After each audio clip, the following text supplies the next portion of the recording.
donc, avec la partie la plus importante de la messe, qui est la prière eucharistique. Donc, avant, il y a eu l'offertoire, où il y a déjà eu un changement de langage. Puisque jusque-là, donc, le prêtre ou le lecteur, pendant les lectures et la prière universelle, donc, voilà, on s'adressait à l'assemblée, mais déjà, il y a un changement de langage pendant l'offertoire, c'est « Tu es béni, Dieu de l'univers ». Toi qui nous donnes ce pain, toi qui nous donnes ce vin. Et bien sûr, il y a eu un autre changement, c'est le changement de place du prêtre. Donc il passe du siège de présidence à l'autel. C'est donc qu'il va se passer quelque chose. Et il y a donc cet offertoire qui est aujourd'hui hyper raccourci. Donc l'offrande, pendant laquelle le dimanche, vous faites votre offrande. Donc qui est, on pourrait dire, en termes footballistiques, un peu la mi-temps. On s'assoit. On s'assoit, voilà. On a été debout pour le credo et la prière universelle, et on s'assoit. Et le prêtre, donc, prépare. Et on peut très bien dire les prières de l'offertoire à voix basse. On n'est pas du tout obligé de les dire à voix haute. Dommage pour l'Assemblée. Comment? C'est dommage pour l'Assemblée. Oui, peut-être. Je sais pas. Si je ne les disais pas à haute voix, vous les diriez quand même, parce que maintenant vous les connaissez par cœur sans doute. Hein? Ah oui. Mmh.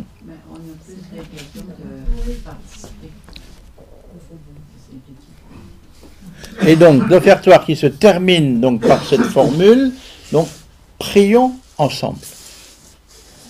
Hein? Bon, c'est une re-invitation à la prière.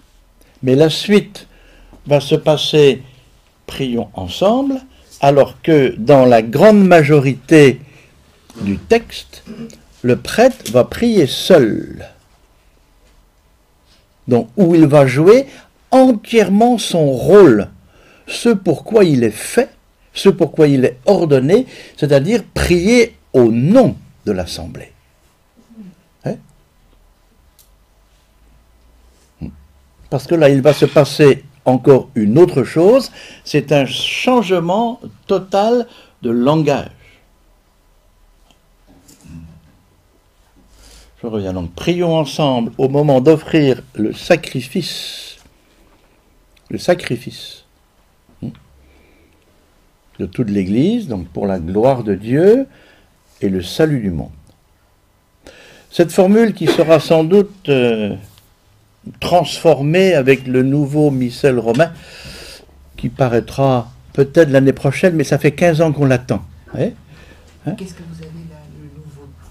Alors, c'est un nouveau lectionnaire. Mais pour l'instant, le missel romain, ce qu'on appelle missel romain, c'est le missel que l'on a à l'autel. Hein?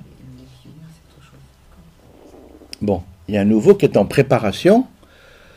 Bon, alors il faut réaccorder, c'est-à-dire il faut retraduire, réaccorder et mettre d'accord les Français, les Belges, les Canadiens, les Camerounais, les Guinéens, etc., etc. Donc que toutes les conférences épiscopales soient d'accord sur le langage. Donc ce qui n'est quand même pas tout à fait simple. Hein? Bon, cette formule raccourcie sera sans doute transformée parce que la formule précédente, lorsqu'on le disait en latin, était beaucoup plus longue.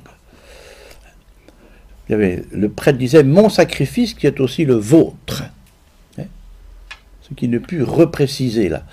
Donc le prêtre va prier au nom de l'Assemblée parce qu'il est le seul, évidemment, à l'autel. Alors, donc, le prêtre va commencer la préface. La préface, on sait ce que c'est, vous avez tous lu des livres, et dans les livres, il y a une préface. Bon, j'avoue que je préfère les préfaces eucharistiques que les préfaces des livres. Parce que les préfaces des livres ont ce don de m'énerver souverainement, je me demande à quoi ça sert souvent, et bon, je ne les lis pas. Bon, c'est comme ça. Mais là, évidemment, ce n'est pas rien. Et ça commence comment? Le Seigneur soit avec vous. Donc le prêtre s'adresse à l'assemblée. Et avec votre esprit. Hop, élevons notre cœur. On n'est plus dans le style des lectures ou dans l'homélie où on se dit voilà, hop, il faut qu'on passe à un autre niveau maintenant. Élevons notre cœur, nous le tournons vers le Seigneur. Rendons grâce au Seigneur notre Dieu. Cela est juste et bon. Et changement de langage total, vraiment il est juste et bon de te rendre grâce. Toujours et en tout lieu. Voilà, terminé. Le prêtre ne cause plus à l'assemblée jusqu'au Notre Père.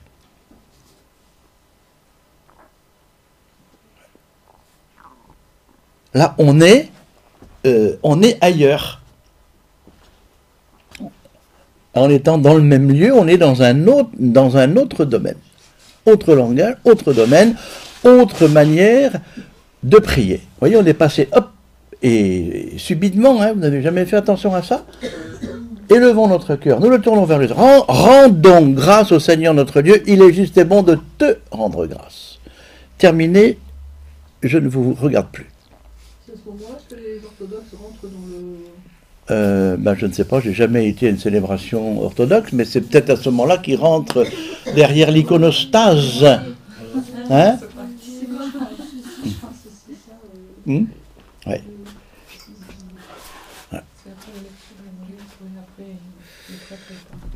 Alors, on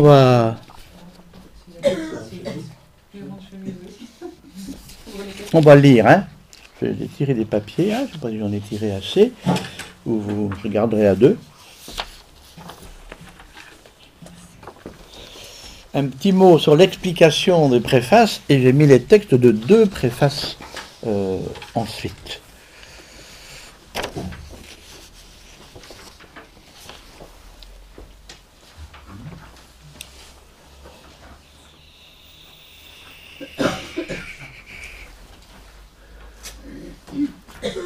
S'il faut, je vais aller en tirer d'autres. Non, mettez-vous là, comme ça vous pourrez suivre.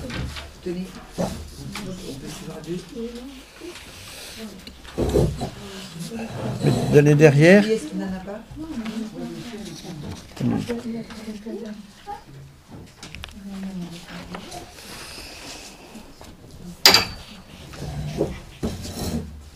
Il faut que j'aille en tirer, non? Non, ça ira? Alors, donc la préface, du latin préfatio, qui signifie préambule, avant-propos, exorde. Alors, de pré, avant, et de yari, dire. Au début de la prière eucharistique, la préface est le prologue solennel de l'action de grâce. Vraiment, oui, on rentre dans l'action de grâce. Rendons grâce au Seigneur notre Dieu. On est là pour ça. Hein? Et adressée au Père. Elle est introduite par le dialogue antique du Susum Corda, élevons notre cœur, et conduit au chant du Sanctus. Alors là, on fait de la lévitation spirituelle. Oui. Élevons notre cœur parce que tout à l'heure, on va arriver à chanter le chant des anges, Saint le Seigneur.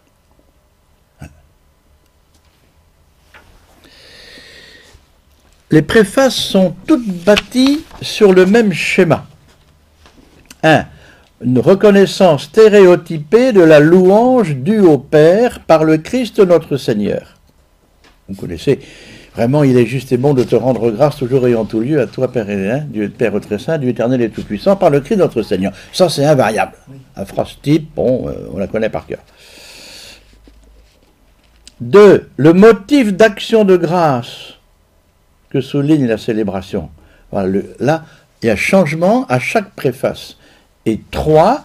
L'introduction au Sanctus, elle aussi stéréotypée, c'est pourquoi, avec les anges et les archanges, nous chantons d'une seule voix. Ouais. Là, vous suivez, vous connaissez. Alors, je lis les deux préfaces.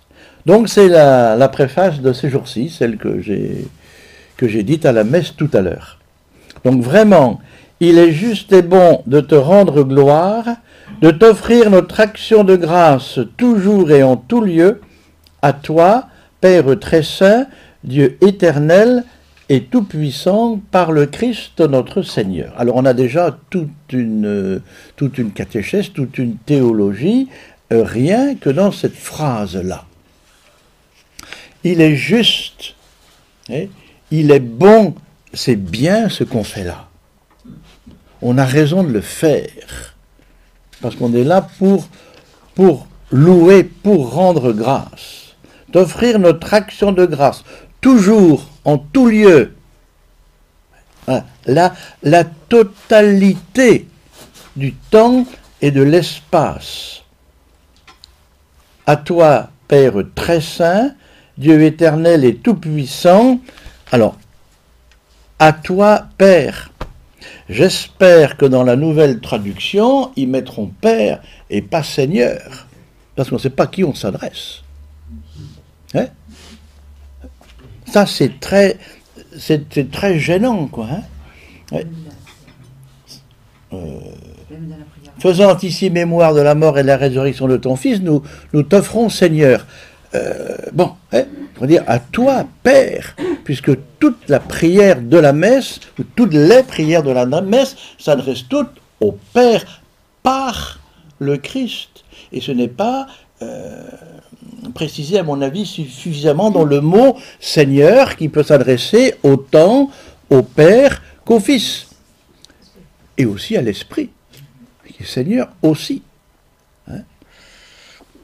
Donc, Père très saint, alors, saint, éternel, puissant, on pourrait continuer toute la liste de tous les qualificatifs de Dieu, puisqu'il est parfait. Hein? Donc, par le Christ, nous te rendons grâce par le Christ notre Seigneur. Alors ça, on retrouve ça partout, dans toutes les formules de la messe. Vous connaissez, par lui, avec lui, en lui, par Jésus-Christ, ton Fils, notre Seigneur et notre Dieu, notre prière ne peut, la prière du moins officielle, liturgique, ne peut aller au Père que par le Fils. Puisque c'est lui qui nous a sauvés. Comme quand les gens me disent, comme encore tout à l'heure, après les obsèques à Brec, là, dans la sacristie, il y avait une dame qui rangeait, et puis elle me dit, bon, ça y est, j'ai fini, je me sauve. Je dis, non, ne vous sauvez pas, Jésus-Christ l'a déjà fait pour vous. Hein.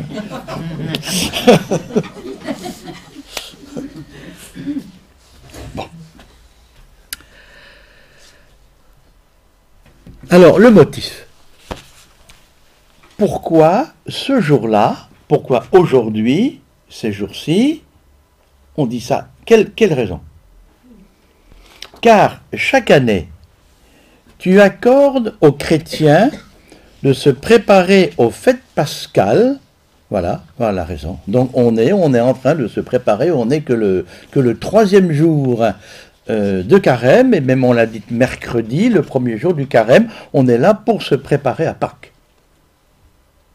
Hein? Parce que le carême, on n'a qu'une seule hâte, c'est que ce soit passé. Hein? Bon, même si je préfère le poisson que la viande, ceux qui étaient à la messe tout à l'heure l'ont su. Bon. Donc, tu accordes aux chrétiens de se préparer aux fêtes pascales dans la joie d'un cœur purifié. De sorte qu'en se donnant davantage à la prière, en témoignant plus d'amour pour le prochain, fidèles aux sacrements qui les ont fait renaître, ils soient comblés de la grâce que tu réserves à tes fils. Autrement dit, on a là tout un programme. Ouais. On a un magnifique programme pour le carême. Prière, plus d'amour pour le prochain, fidèle au sacrement.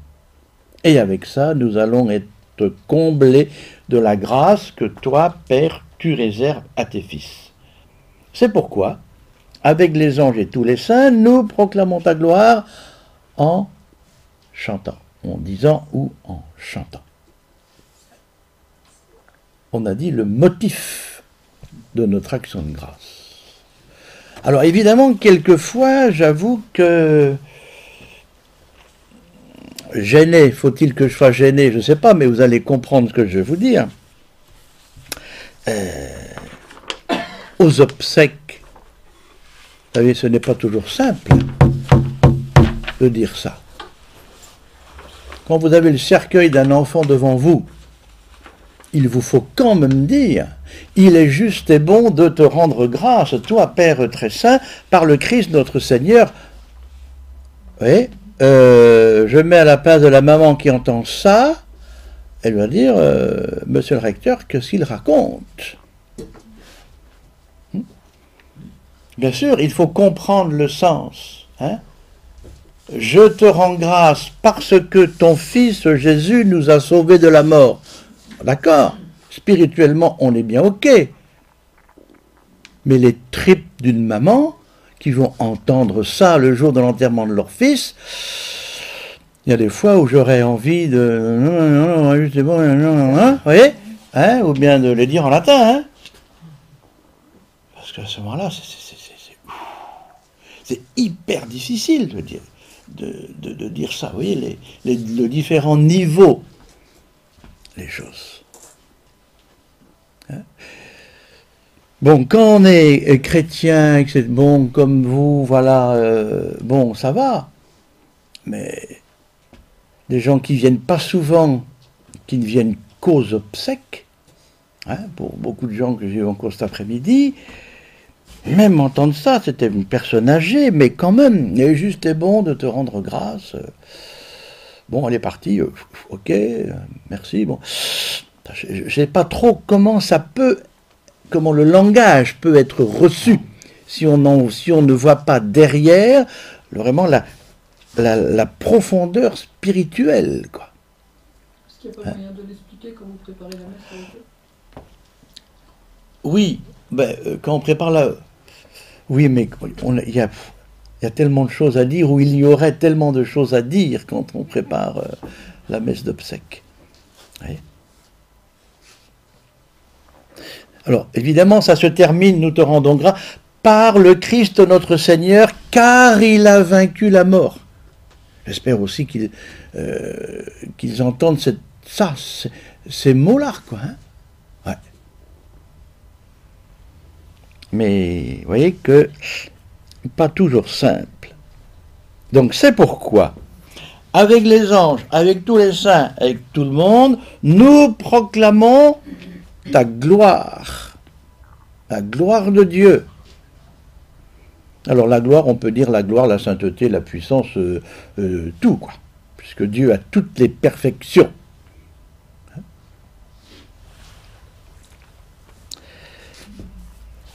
La suivante, donc qui est une des préfaces, ce qu'on appelle du temps ordinaire. D'après vous, il y a combien de préfaces? Allez, lancez-vous, dites un chiffre. 5. Comment? 5 7. 7 Une dizaine. Une dizaine. Ben oui, parce qu'il y a pour les saints, il y a pour les martyrs, il y a pour... Ah oui. Oh là là, il y a tout ça, il y a les... Il y en a exactement 80. Ah ben, ça me donne pas. Oh là là, on est loin. Entre Il y a les préfaces, comme on dit, du temps ordinaire. Les préfaces, d'abord, de l'Avent, de Noël, de l'Épiphanie, du Carême, tout le temps pascal. Alors, pour les apôtres, pour les saints, pour les martyrs, pour les vierges, pour les docteurs, pour les confesseurs, pour les... Enfin, etc. Pour la Sainte Vierge. Oui, pour la Sainte Vierge, oui. Il y en a déjà, deux ou trois, je ne sais plus. On a en fait, donc, on ne peut pas toujours prendre celle qu'on veut, hein, mais il y en a 80.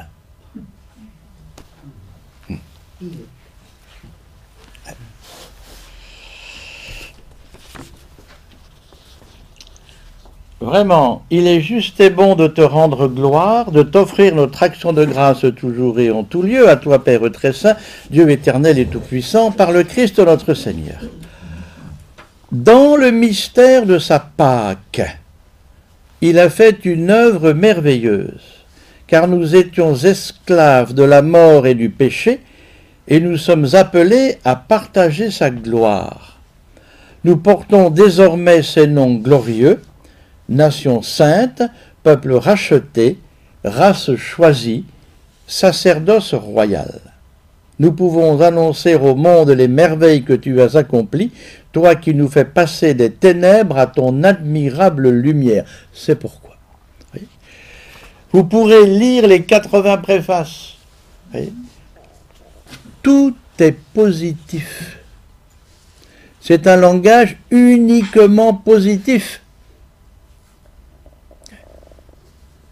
Vous ne trouverez pas un mot qui va vous dire « Ah oui, peut-être bien que... » ou « Non, non, non, non. Tout est beau, tout est bien, c'est magnifique. » Là, c'est vraiment superbe comme texte. Hein, je le reprends. Dans le mystère de sa Pâque. C'est une préface qu'on dit dans le temps ordinaire. Bon, mais on se réfère à ce point central de notre foi, Pâques. Dans le mystère de sa Pâque, il a fait une œuvre merveilleuse, à laquelle nous étions esclaves de la mort et du péché, et nous sommes appelés à partager sa gloire. La mort et le péché, ben oui, ça c'est pas gai. On peut dire, là, les mots sont pas joyeux. Mais ce n'est pas cela qui va nous empêcher de partager sa gloire. Nous portons ces noms glorieux. Vous vous rendez compte? Oui, oui, vous vous rendez compte, oui. Nous. C'est nous, hein? C'est pas les autres, hein? C'est nous chrétiens. Nous portons ces noms glorieux. Nation sainte, peuple racheté. Et là, il n'y a pas peuple de pécheurs. C'est fait. On a demandé pardon au début de la messe. Chantons Gloria aussi. On demandera encore pardon avant de communier à l'agneau de Dieu. Mais là, c'est peuple racheté. Race choisie. D'accord? Sacerdoce royal. Puisque vous avez aussi, vous, le sacerdoce. Qui c'est la race choisie? C'est toute l'humanité, tout à fait. Toute l'humanité. La race choisie, alors on peut dire, bien sûr, particulièrement les baptisés. Même si on est tous créés à l'image de Dieu, la race choisie, c'est quand même les baptisés. Sacerdoce royal. Vous êtes d'accord? Ou vous pigez pas l'expression? Si? On est fils de Dieu qui est roi. Comment? On est à l'image de Dieu, fils des rois. Il est roi. Ce n'est pas tout à fait ça. Ça fait allusion à la formule du baptême. Tu es prêtre, prophète et roi. C'est-à-dire tu es chargé du service des autres. Parce que dans la Bible, le roi, c'est celui qui est au service de son peuple. Hein? Donc sacerdoce, parce que nous sommes tous chargés de la prière. Tu es prêtre, prophète et roi. Et nous pouvons annoncer les merveilles que tu as accomplies. Non pas ce que nous on a fait, mais ce que toi, Seigneur, tu as fait. Annoncer au monde les merveilles que tu as accomplies, toi qui nous fais passer des ténèbres à ton admirable lumière. Alors vous voyez, il n'est pas question de nos péchés, il n'est pas question de nos turpitudes, de tout ce qu'on veut, il est question, voilà. On est déjà à un autre niveau. Et aussi, évidemment, ça va de soi, c'est pourquoi nous pouvons chanter Saint, Saint, Saint, le Seigneur, Dieu de l'univers. Sacerdoce, ça veut dire quoi, sacerdoce? Ça veut dire mission, être la famille, c'est quoi? Non, le sacerdoce, on parle du sacerdoce pour les prêtres, mais on parle aussi du sacerdoce de tout le monde. C'est-à-dire que tout le monde est prêtre d'une certaine manière, c'est-à-dire tout le monde, tous les baptisés ont la responsabilité de la prière. Ouais, mais le sacerdoce commun et le sacerdoce... Ah, mais il y a une différence, bien sûr que c'est pas le même, mais les prêtres sont d'abord aussi chargés de la prière. En étant baptisés, tous les baptisés ont la responsabilité de la prière. Et les prêtres ensuite ont la responsabilité de présider à la prière liturgique.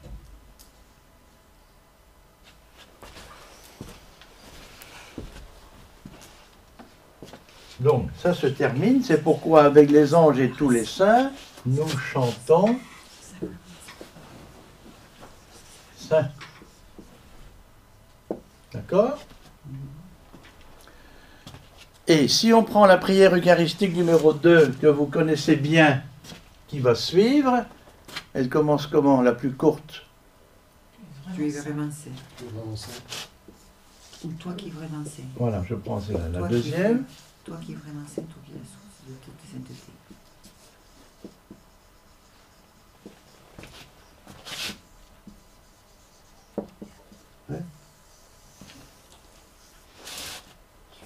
Le chant, le mot central du chant est repris après, donc dans la prière eucharistique par le prêtre.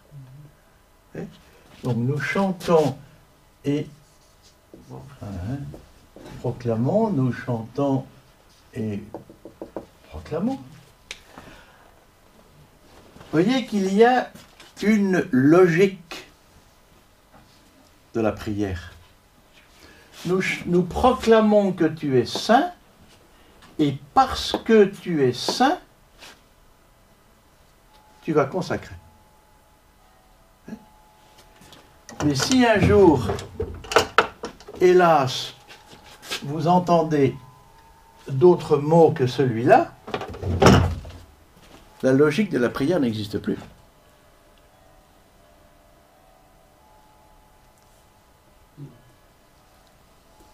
Autrement dit, on ne peut pas se permettre de faire chanter à l'assemblée autre chose que Saint, Saint, Saint le Seigneur. Autrement, la logique est cassée. Et ensuite, Saint, Saint, Saint le Seigneur, c'est bien ce que les mots que nous donne le prophète Isaïe. Il dit que dans le ciel, les anges chantent cela, et Saint Jean, dans son Apocalypse, nous dit la même chose. Donc là, nous sommes unis à tous ceux qui, dans le ciel, chantent ça, eux, sans cesse.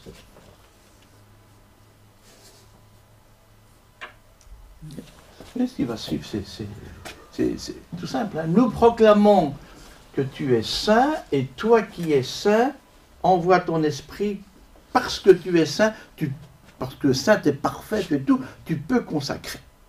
C'est ta sainteté qui va faire que, voilà, ça va être transformé.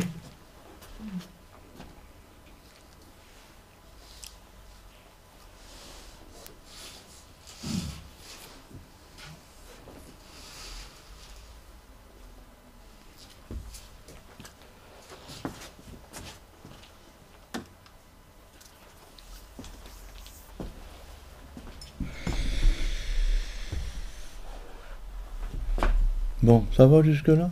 Oui. Oui, ça se passe bien? Bon.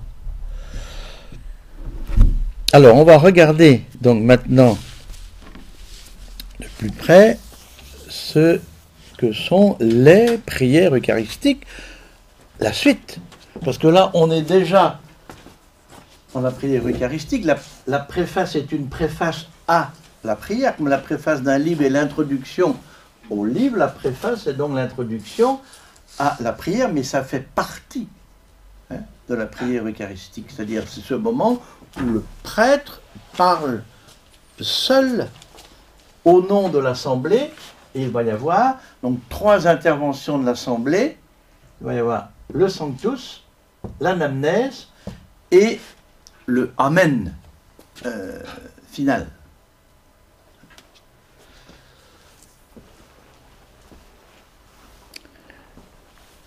Alors, d'après vous, il y a combien de prières eucharistiques? 4 grammes et puis d'autres. 4, au moins 4. Il y en a d'autres qui sont. Au moins 4. On sort des petits livres parfois. Oui, il y a des prières eucharistiques qu'on appelle pour la réconciliation. Bon, on ne comprend pas souvent. Bon. Pour les enfants. 3 pour les enfants. Et donc un autre langage. Bon, et aussi, ce qu'on appelle les prières pour les grandes assemblées. Mais bon, ça n'a jamais beaucoup... on est resté davantage fidèle aux 4. Alors on va lire ça tranquillement.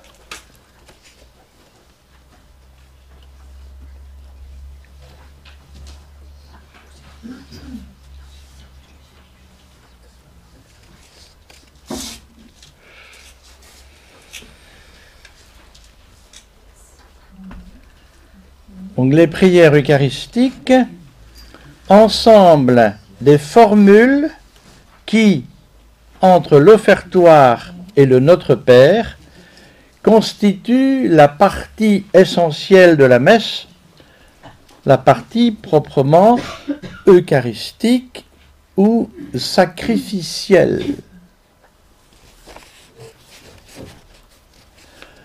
La structure des prières eucharistiques chrétiennes s'apparente à celle des grandes prières d'action de grâce juives. Les formules des 18 bénédictions ou de la bénédiction du Créateur, par exemple, comportent en effet une louange initiale, un sanctus, des invocations voisines de ce qu'on appelle l'épiclèse, un appel à la mémoire de Dieu, des intercessions, une ou plusieurs doxologies. Alors voilà des gros mots, hein. Alors qu'est-ce qu'une épiclèse? C'est l'appel à l'Esprit Saint. C'est l'appel à l'Esprit Saint. La prière d'appel, vous connaissez? Envoie ton esprit pour que ce pain et ce vin deviennent le corps et le sang de ton Fils. C'est ça l'épiclèse.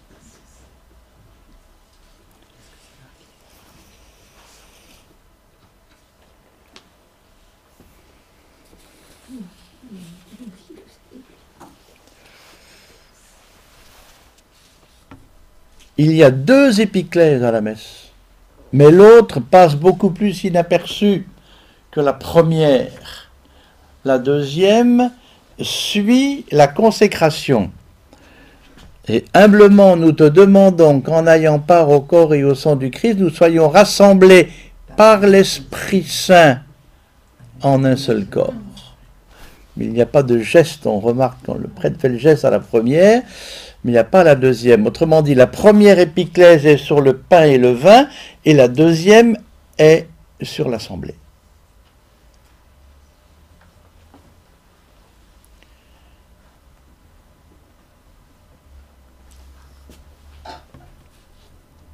Et je précise tout de suite que on ne peut pas séparer, bien sûr, cette épiclèse des paroles de la consécration. La consécration, c'est-à-dire la transsubstantiation, quand le pain devient le corps du Christ et le vin le sang du Christ, ne tient pas uniquement aux paroles « ceci est mon corps, ceci est mon sang ». Il y a un tout dans la prière. C'est « envoie ton esprit pour qu'il consacre ». Et c'est l'esprit qui va transformer. Ceci est mon corps, ceci est mon sang. Est-ce que c'est à ce moment-là? Comment? La transformation, est-ce qu'elle se fait C'est- à ce moment? L'Esprit Saint. Non, et on ne peut pas voir le mot, c'est l'ensemble de la prière qui est consécratoire. Hein? Ouais. Je me suis posé la question, si par exemple on venait à vous tuer d'un seul coup, là, pouf, au moment où vous dites ceci est bon, pouf, Oui. je me suis posé la question parce que je pensais à Monseigneur Romero qui avait été assassiné pendant qu'il disait la messe. Mhm. Mais si vous êtes assassiné en plein milieu, est-ce que... À quel moment Je ne sais pas s'il faut vraiment se poser des Non, mais je sais pas, questions je comme pense ça, c'est... Oui, bien sûr, à ce moment-là, oui. Ouais. Non, non, c'est pas Non, ça. on ne peut pas séparer les deux. Hein? Les deux.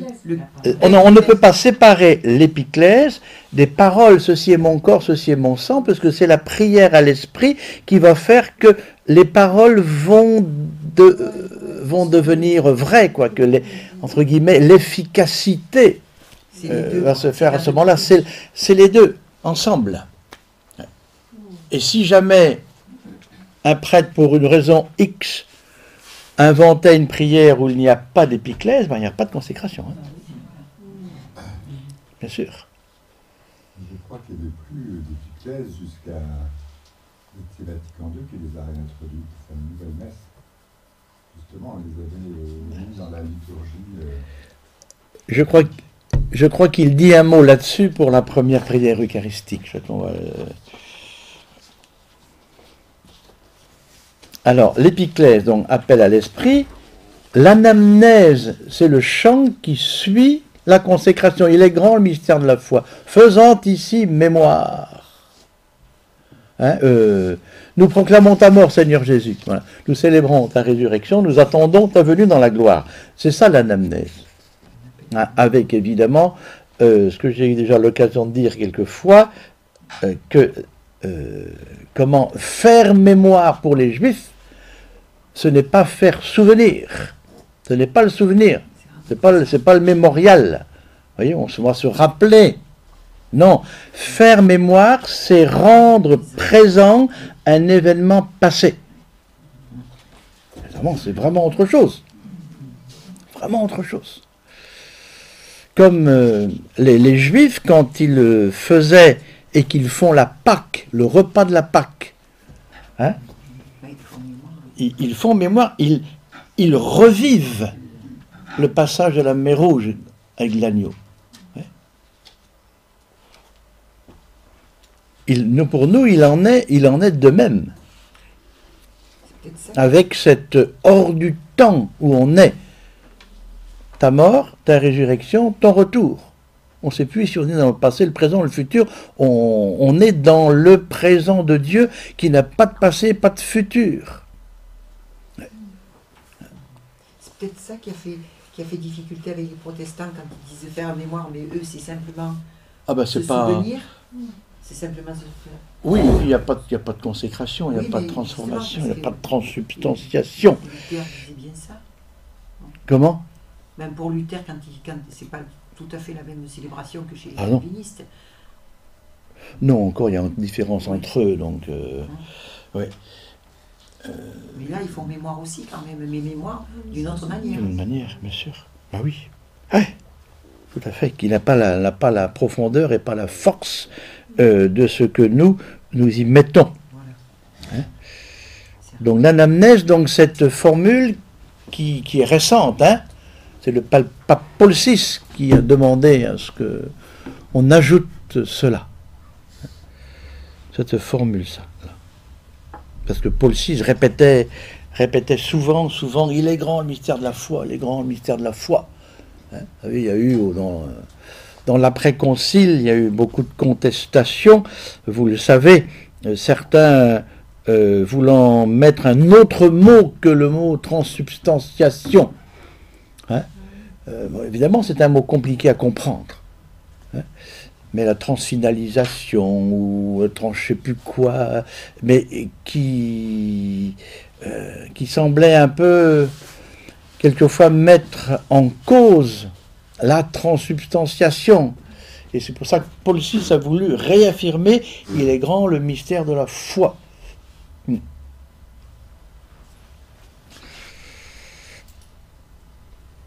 Bon, mais on reverra après les anamnèses. Donc des intercessions, ben ça vous en connaissez. Une ou prier ou plusieurs, donc la doxologie, vous savez ce que c'est? Gloire au Père, au Fils, au Saint-Esprit. Oui, voilà, gloire au Père, au Fils, au Saint-Esprit, au Dieu qui est, qui était, qui vient pour les siècles des siècles, amen. Gloire au Père, au Fils, au Saint-Esprit pour les siècles des siècles, amen. Par lui, avec lui, en lui, à toi, Dieu le Père Tout-Puissant, donc la doxologie des prières eucharistiques.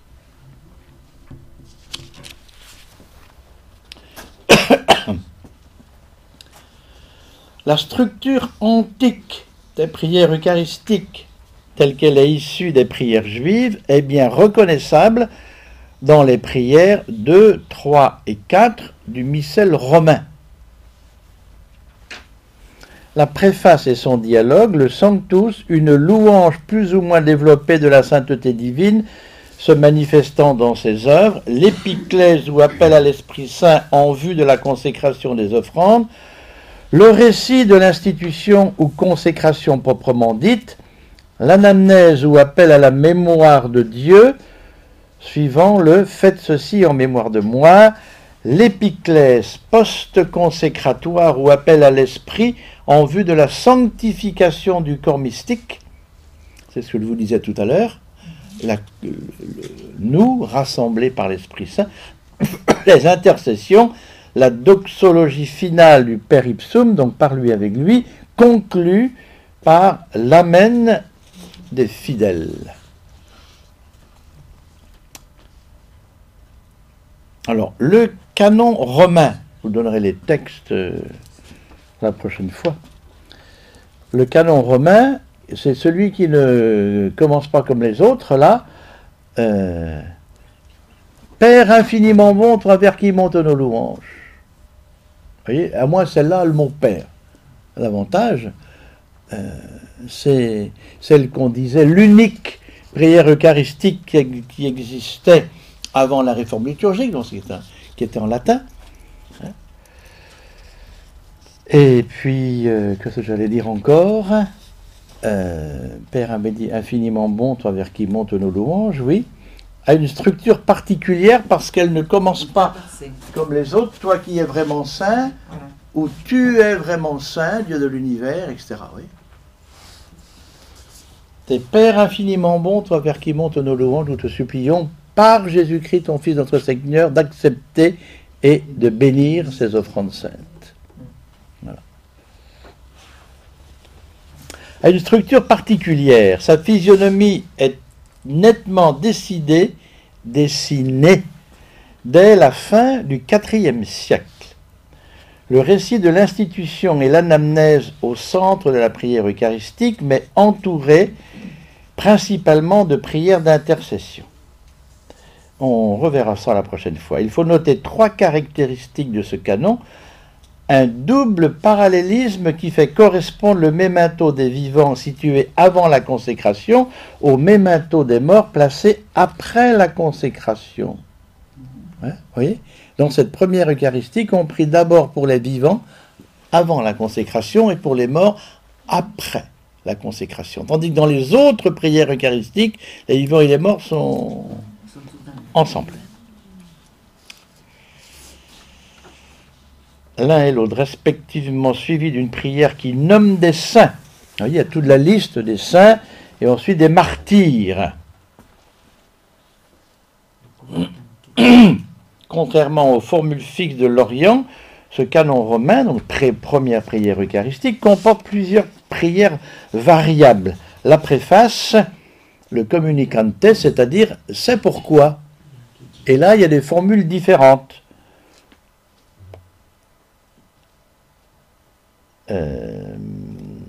et le Angijitour, voilà, s'adapte aux différents temps liturgiques. Épiclèse, ni avant, alors il n'y a pas d'épiclèse, oui, ni avant, ni après la consécration. Le quam oblationem qui précède le récit de l'institution, comment que c'est la traduction, c'est cette offrande devienne pour nous, qui précède le récit de l'institution, ne mentionne pas l'Esprit Saint, mais peut être considéré tout de même comme une épiclèse, car il est un appel à la transformation des dons. On a proposé aussi de voir dans le Supplices Rogamur, de supplions, l'épiclèse post-consécratoire sans pouvoir fonder cette affirmation. Vous voyez là, bon, c'est un spécialiste qui cause. Hein. Il faut surtout reconnaître que le cadre du canon romain est fort différent de celui des autres prières eucharistiques. Ceux qui viennent à la messe tous les jours, vous entendez donc l'une ou l'autre, vous vous situez un peu. J'aurais peut-être pu emmener le texte, mais la prochaine fois, je donnerai la totalité des quatre. Hein. Les missels français proposent, outre les 4 prières eucharistiques du missel romain, plusieurs autres prières autorisées. 2 pour la réconciliation, 3 pour assembler d'enfants, comportant plusieurs acclamations, 1 pour des rassemblements. Bon, et elles ont la formule des 2, 3 ou 4. Donc, je reviens à dire, la première, très différente, l'ancienne, la deuxième, la troisième et la quatrième se ressemblent beaucoup plus, la deuxième étant la plus courte, la troisième étant la plus explicite pour dire que c'est un sacrifice.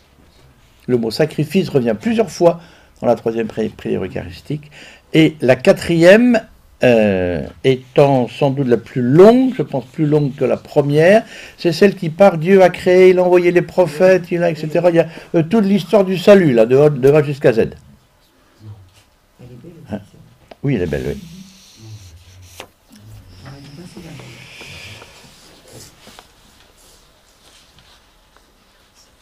Alors, je continue, des petites précisions. La prière eucharistique, dans la primitive Église, chaque évêque pouvait improviser selon son cœur un chant d'action de grâce sur le pain et le vin. Mais on s'aperçut très vite qu'il était préférable de codifier quelque peu l'inspiration, pas toujours orthodoxe, des pontifes. C'est ainsi qu'apparurent les canons ou règles de la prière. Et de nos jours, le missel romain, dont on propose 4. Autrement dit, on n'a plus le droit d'improviser. Parce que c'est pas quand on est à l'autel, quand je suis à l'autel, ce n'est pas ma prière. C'est la prière de l'Église, c'est la prière officielle de l'Église. Celle qui m'est donnée. Je la reçois, la prière. Et je dois la dire au nom de l'Assemblée et au nom de l'Église. Mais là, je ne peux pas inventer. C'est pas ma prière. C'est pas ma dévotion, la prière.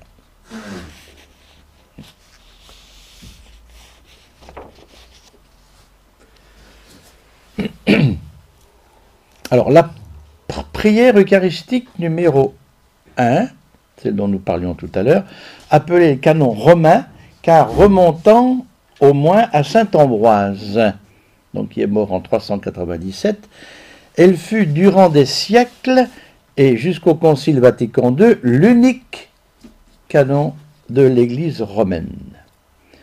Père infiniment bon, toi vers qui montent nos louanges, on la reconnaît notamment à l'énumération des saints de Rome, Linclay, Clément, Sixte, Corneille, Cyprien, Chrysogone, Laurent, Chrysomone et Damien. Et toute la liste là. Là, on est situé dans l'Église et dans l'histoire de l'Église avec voilà les saints, les martyrs, les premiers papes, etc. Donc, autrement dit, en 397 jusqu'en 397, c'était ce que vous venez de nous lire avant.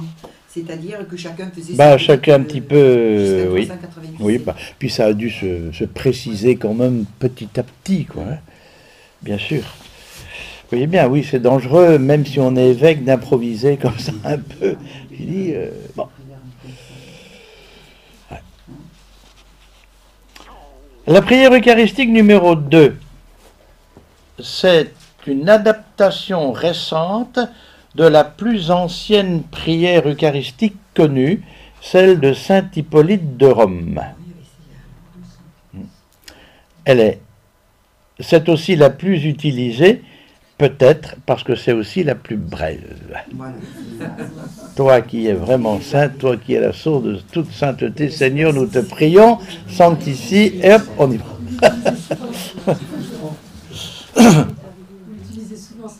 Comment? Ah non, maintenant il utilise Oui. le Père infiniment bon de côté de Oui, ouais. Ah oui, vous attendez, dites tiens, laquelle il va prendre aujourd'hui?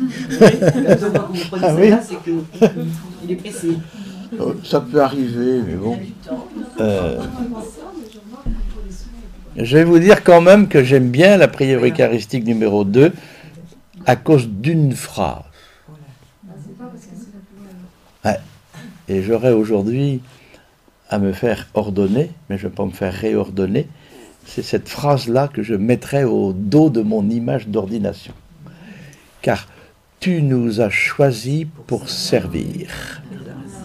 Ah, je trouve ça super. Nous, en plus, non. Nous te rendons grâce car tu nous as choisis pour servir. Et notre action de grâce, c'est de servir. Choisi pour servir. Ça, c'est. Voilà. Ouais. Faisons ici mémoire de la mort et la résurrection. Nous t'offrons cette. Nous te rendons grâce car tu nous as choisis pour servir. Ça, c'est vraiment une formule absolument superbe. Oui, oui, bien sûr, ne parlez pas de malheur.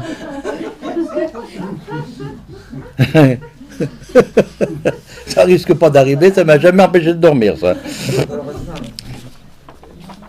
Non. Ou bien il faut être saint, ou bien il faut être un peu fou, hein, pour souhaiter ça. Ou alors aimer un peu le... Bon, Ce ouais. que dit le pape François, il vaut mieux ramasser ça. La prière eucharistique numéro 3. Donc celle-là, c'est « Tu es vraiment saint, Dieu de l'univers, et toute la création proclame ta louange ». Élaborée au moment du concile, cette prière se veut un modèle de prière eucharistique avec une structure idéale. Elle est la plus élaborée au point de vue théologique et souligne notamment le rôle de l'Esprit Saint en mettant en relief les deux épiclèses. Tu es vraiment saint, Dieu de l'univers, et toute la création proclame ta louange, etc. On reverra le texte. Oui. Oui. Et en plus, je vous disais tout à l'heure, donc le mot sacrifice. La prière eucharistique numéro 4. Elle s'inspire des anaphores orientales, surtout de la très vénérable anaphore de saint Basile. Elle comprend une préface propre. Oui, quand on dit la 4e prière eucharistique, on ne prend pas la préface qu'on veut. La préface est attachée à la préface, à la prière eucharistique elle-même. Et elle comprend une préface propre qui lui est indissociablement liée et qui met l'accent sur le Dieu créateur. Alors que les autres ne parlent pas du Dieu créateur. Hein? On arrive directement au salut en Jésus. Tandis que là, tu as créé, l'homme a péché, voilà. Tu as envoyé les prophètes, puis tu as envoyé Jésus, qui a envoyé l'Esprit Saint, qui va consacrer. Voilà, tout le chemin du salut. Elle développe une véritable histoire du salut. Père très saint, nous proclamons que tu es grand et que tu as créé toutes choses avec sagesse et par amour. Voilà. Tu as fait l'homme à ton image et après, j'ai oublié. Comment choisissez-vous les prières eucharistiques? Est-ce que c'est Comme ça. Non, je crois pas. Vous voyez bien à la messe, au moins le soir, celui qui est à ma gauche et qui me dit quelle prière eucharistique. Mais après, il charge la page. C'est Élie. La préface, Tous les jours. Il faut la chercher aussi avant. Ah, mais il sait où la chercher. Ah, il n'a pas de problème. Il ne se trompe jamais. Il me dit, quelle prière eucharistique vous prendrez? Et si je lui dis, celle que tu veux, ce sera invariablement la première. La première, la première. Vous lui dites parfois celle que tu veux? Oui, il y a des jours où j'ai pas... Oui, d'accord. pourquoi prendre l'une ou l'autre, bon, peu importe quoi. Ouais, et le signet à ce moment-là est toujours à la première. Il a une raison particulière? Je sais pas. C'est parce que c'est la première, il met la plage et il met le ici. Je sais pas. Bon, ben, je pensais pas avoir fini si tôt. Et pour les préfaces, alors comment il fait? Puisque vous dites, je ne sais pas quelle préface. Si, vous lui dites, et la préface. Bah, attention, pour la... il sait bien s'il y a un saint ou une sainte. Il sait bien laquelle il faut, à quelle page il faut mettre. Hein, oui, alors si les prières... pour le temps ordinaire, quoi, il y a 6 préfaces. Donc, moment, quelle préface? Il y a 3. Alors, quand c'est à la sacristie, enfin surtout à la basilique, il vient vous voir, puis il dit, quelle préface vous prendrez, mon père? Élie. Depuis combien d'années qu'il est tout ça? Vous ne savez pas si longtemps que ça? 3 ans? Non, 3 ans qu'ils sont arrivés. Ah bah, nous, on l'a toujours vu, donc ça fait 3 ans. 3 ans, bah oui. Déjà 3 ans. Il connaît le missel par cœur. Vous tournez les pages avant. Ah, puis il vient tourner. Tous les signets sont à la page voulue. Vous n'allez pas le Moi, j'ai pas de présenter- page à tourner, j'ai qu'à prier. Vous n'allez pas le présenter comme le... Futur cérémoniaire épiscopal. C'est vrai qu'il connaît bien. Quand le père Gislaine, des fois, il se trompe, là, il ne sait plus trouver ses pages, des fois. Ah bah lui. Alors, Lui, il va. lui, il parle. Non, mais il dit rien, mais on voit bien qu'il trépille, quoi. Ah oui. Mhm. Bon, avez-vous des questions, puisque j'ai prévu que pour la prochaine fois d'apporter le texte même, en plus de toutes ces généralités-là.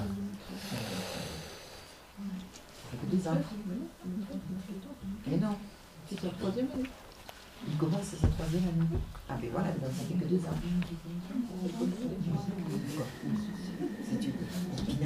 C'est une future vocation? Garçon, peut-être. Peut-être. Il dépareillerait pas à Rome. Comment? Il dépareillerait pas à Rome. Ah non, pas du tout. Non, non, vous n'avez aucune question? Il Non. faudrait faire un mixage des 4 pour en avoir une parfaite. Parce qu'elles sont toutes bien. Non, non, parce que chacune a sa caractéristique. Non, je pense pas que ce serait bon de... Non, mais c'est bien, au moins ça change un peu aussi. Parce qu'avant, avant le concile, on avait toujours les mêmes. Puis c'était en latin, et puis on avait toujours les mêmes choses. On connaissait par cœur d'ailleurs. Bah oui, oui, bien sûr. Hein. Et après, ça devient un peu. Ouais. Gentilly, voilà. Varié. Oui, mais c'est au moins. Et même maintenant, quand on prend le mystère du français du Pierre, j'avais pas remarqué ça. Comme on dit. Je me pose comme, vous voyez, bon, j'étais célébré des obsèques là, à Brec cet après-midi. Bon, il y a encore des obsèques demain. Et je me pose toujours la même question quand même quand je commence la prière eucharistique, quoi. Hein. Et surtout quand j'arrive aux paroles de la consécration, il y avait des gens, même des gens qui étaient devant, hein, des jeunes, donc de la famille, et qui au début de la messe, alors là je regarde l'assemblée, et au nom du Père et du Fils, à qui il fait pas, celui-là il fait pas son signe de croix, voilà. Et donc il y avait donc là rien. Bon, alors je me dis, quel peut être leur regard et qu'est-ce qui peut se passer à l'intérieur d'eux quand ils me voient prendre une hostie? Est-ce qu'ils savent ce que c'est et dire, prenez, mangez, ceci est mon corps? Il se demande si c'est pas vous qui parlez. Je dis je. Bah oui. Hein, prenez, mangez, ceci, pas je, mon. Je sais pas. Bah, Je c'est- sais pas ce qui peut se passer. Il va d'abord faire ça. Tiens, qu'est-ce qu'il fait là? Ceci est mon corps, ceci est mon sang. Au moins, il y a un mystère. Donc, j'espère qu'ils se sont dit, tiens, il y a comme quelque chose qu'on ne pige pas bien, quoi, derrière ça, quoi. Hein? Quelle peut être la réaction? Y a-t-il une réaction? Là, il n'y en a peut-être aucune. Mais si on a déjà posé un point d'interrogation, c'est déjà quelque chose, quoi. Hein? Mais je sais pas du tout. Parfois, ils sont aussi dans les pensées par rapport au défunt, par rapport Ils écoutent pas obligatoirement. N'empêche quand même qu'ils nous regardent drôlement, hein. On sent bien les regards, hein. Ouais. Et j'ai l'impression quand même que quelquefois, ils sont là en train de nous dire, et toi, curé, là, avec ce que tu nous dis, et surtout la manière dont tu le dis, est-ce que tu y crois vraiment? Non, mais ça, moi, ça m'arrive de penser ça en me regardant. Ah ben oui, bien sûr. Bon, c'est pas évident que vous ayez une foi débordante tous les jours de votre vie. Oui, je me dis ça. Absolument. Ouais. Ça m'arrive. Pas tous les jours. Oui, mais vous pensez, au prêtre, là? Non, Vous, par exemple, enfin. Ah oui. Parce que, oui... Pas que vous. Comment? Non, bien sûr. Non, pas qu'à moi. Non, mais c'est quand même extraordinaire. Enfin, c'est un moment unique.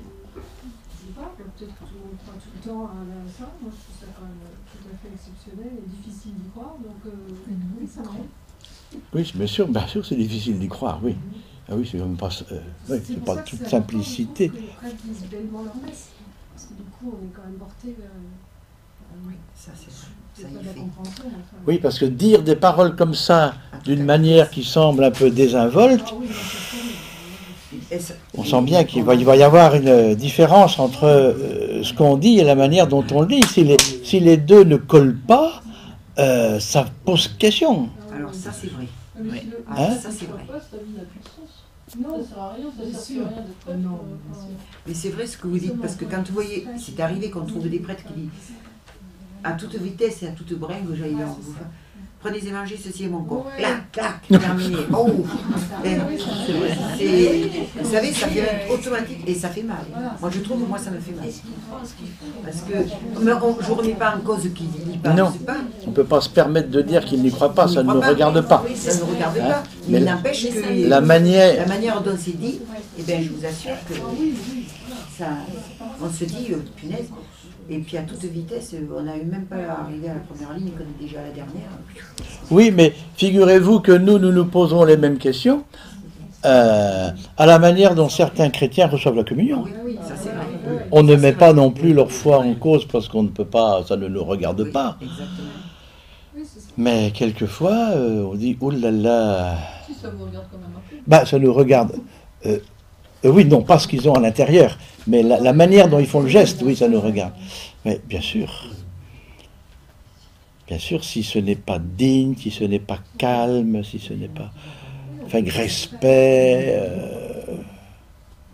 ouais. Parce qu'il y en a aussi qui viennent parfois à la messe, peut-être à Sainte-Anne parce que c'est un sanctuaire. Alors ils passent pour visiter, puis après ils rentrent, puis ils voient les gens qui se mettent en procession, qui vont Oui. à la communion, Ben, bien sûr, et puis voilà. qui viennent communier. Non, oui, on va aller aussi. Sans savoir trop à quoi ça correspond. Moins dans des paroisses, mais plus dans des sanctuaires comme ça.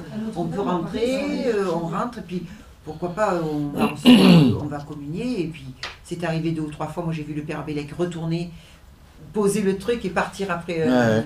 une personne qui partait avec la communion. Ouais. Voilà. Et qui ne savent pas du tout à quoi ça correspond et qui n'ont aucune idée, quoi. C'est vrai, hein. Ouais. Dans des lieux comme Paris, je me souviens comment le père Giton à Saint-Germain-l'Auxerrois, là, vous voyez, à côté de, pas loin de Notre-Dame, là, à côté du Louvre, qui disait, si vous êtes de rite catholique romain, si vous êtes ceci, ça, vous pouvez communier, les autres, asseyez-vous.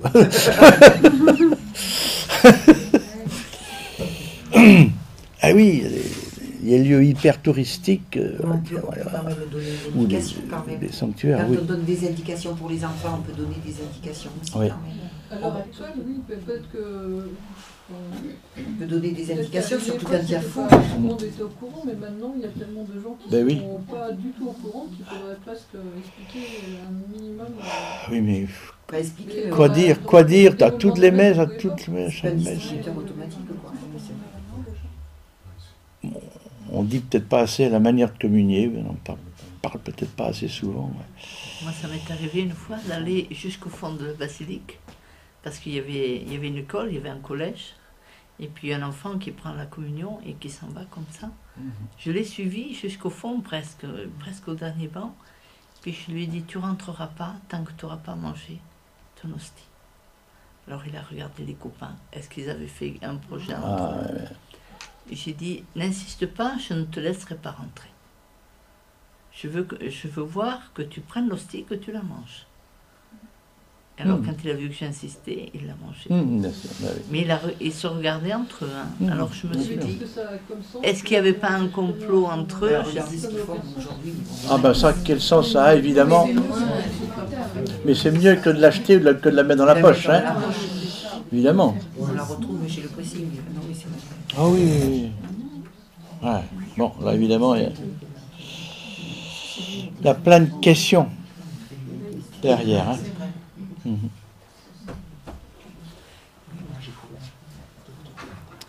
L'évêque de Belley-Ars vient de dire à tous ses prêtres, dont il a la charge, de laisser tous les tabernacles ouverts le soir, Ouais.